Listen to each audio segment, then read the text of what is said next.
নতুন বিবাহ করেছেন কিন্তু শ্বশুরবাড়ির লোকদের মন জয় করতে পারছেন না, তাই না? তো আপনাদের জন্য আমার এই ভিডিওটি। যে মেয়ে রান্না করতে পারে খুব ভালো, সে সহজেই মানুষের মনের মধ্যে ঢুকে যেতে পারে। তো প্রিয় বোনেরা, আপনারা যদি প্রিয়জনদের মন রক্ষা করতে চান তাহলে অবশ্যই না টেনে আমার পুরো ভিডিওটি দেখবেন। তো বারবিকিউ করার জন্য কি কি উপকরণ লাগছে দেখে নেন।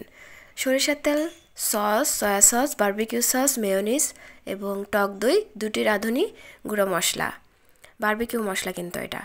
তো এখানে আমার মুরগি আছে চারটা, আর এখানে পিস হয়েছে 16 পিস। তো প্রথমে আমি লবণ আর একটু লেবুর রস দিয়ে মাখিয়ে রেখে দিয়েছিলাম।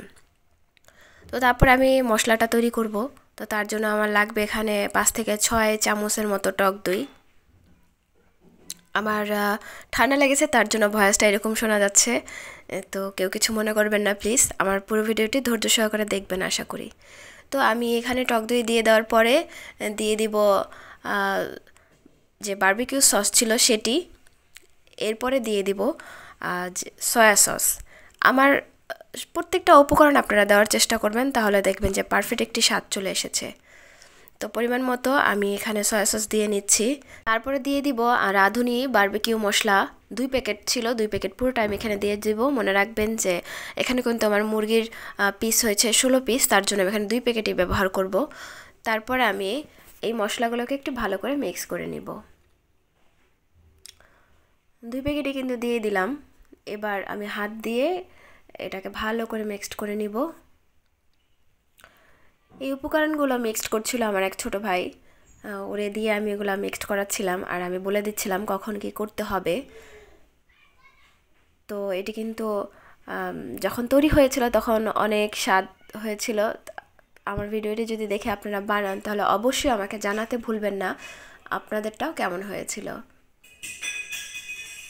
আমাদের কাছে তো খেতে ভালোই লেগেছিল, আশা করি আপনাদের কাছেও খেতে ভালোই লাগবে। আমি এখানে একবারে কিন্তু সব মশলাগুলো দিই না, একটু একটু করে দিচ্ছি। এরপর আমি দিয়ে দেবো এখানে সরিষার তেল, অর্ধেকটার মতো সরিষার তেল আমি এখানে দিয়ে দিব।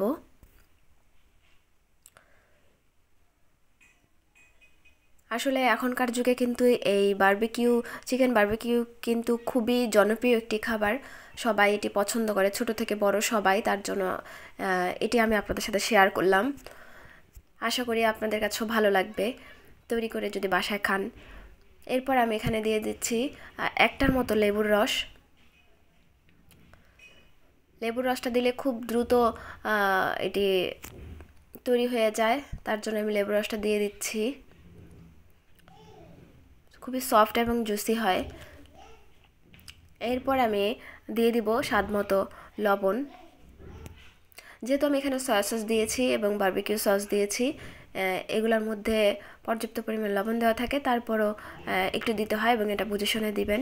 তারপরে আমি এখানে ব্যবহার করছি গুঁড়ো মশলা। বারবিকিউ মশলার মধ্যে সব কিছু দেওয়া থাকলেও একটু ঝালটা যদি একটু বেশি খান তাহলে অবশ্যই একটু এক্সট্রাভাবে গুঁড়ো মশলা দিয়ে নেবেন। তারপর আমি অ্যাড করে দিচ্ছি আদা রসুন বাটা, প্রায় 1 টেবিল চামচের মতো। তো যার যেমন মুরগি হবে সে তেমনই দেওয়ার চেষ্টা করবেন। আমি আমার পরিমাণ মতো মশলা এখানে ব্যবহার করেছি। তারপরে যে চিকেনগুলো ছিল সেগুলোর গায়ে আমি খুব সুন্দর করে কিন্তু মিক্সড করে দিচ্ছি, দেখতে পাচ্ছেন। এবং এর মাঝখানে কিন্তু হালকা হালকা কেটে নিয়েছিলাম, সেগুলোর মধ্যে হাত দিয়ে দিয়ে মশলাগুলোকে ঢুকিয়ে দেওয়ার চেষ্টা করবেন। এই তো আমার কিন্তু সম্পূর্ণ চিকেনগুলা প্রায় হয়ে এসেছে, এক বলের মতো চিকেন হয়েছে। তো এই তো সবগুলা রেডি।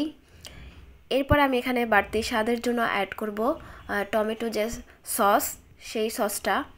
এই সসটা দিলে বাড়তি একটু স্বাদ যুক্ত হয়, এর জন্য আমি এই সসটা দিয়ে দিচ্ছি। আপনারা যদি চান স্কিপ করে যেতে পারেন। তো এটা দিলে হয় কি একটু মিষ্টি মিষ্টি একটা স্বাদ হয়, খেতে ভালোই লাগে। তো তার জন্য আমি এটা দিয়েছিলাম। তো পুরোটাই আমি এখানে দিয়ে দিয়েছি, যেহেতু আমার চিকেনের পরিমাণটা বেশি। তারপর হাত দিয়ে একটু হালকা করে মাখিয়ে নিচ্ছিলাম। এই তো সবগুলা প্রায় মিক্সড হয়ে গিয়েছে। এরপরে আমি কয়লাগুলোকে ভালো করে জাল করে নিয়ে এর মধ্যে আমি মাংসগুলোকে সাজিয়ে দিচ্ছিলাম। যেটার মধ্যে বারবিকিউ করব সেটার উপরে সুন্দর করে আমি সাজিয়ে দিই। তারপরে কয়লাটাকে ধরিয়ে দিয়েছিলাম। প্রথমেই শুরুতেই কিন্তু ধরিয়ে নিতে হয় কলা, তারপরে চিকেনগুলো দিতে হয়। তো দেখুন হয়ে আসতেছে, কিন্তু মিনিমাম আধা ঘন্টা সময় লাগে, বেশি একটা সময় লাগে না। তো আমার যেহেতু মুরগির পিস বেশি, তাই ধাপে ধাপে আমি এগুলোকে তৈরি করে নিয়েছিলাম এবং ফাঁকে ফাঁকে আমি একটু বাটার ম্যাসেজ করে নিচ্ছিলাম। আপনারা চাইলে সরষের তেল দিতে পারেন, কিন্তু বাটারটা যদি দেন তাহলে সুন্দর একটা অ্যারোমা আসে আর খেতেও ভালো লাগে। তো এই তো আমার চিকেনটা কিন্তু তৈরি হয়ে গিয়েছে। দেখতে কিন্তু যেমনই হোক, খেতে কিন্তু অসাধারণ হয়েছিল।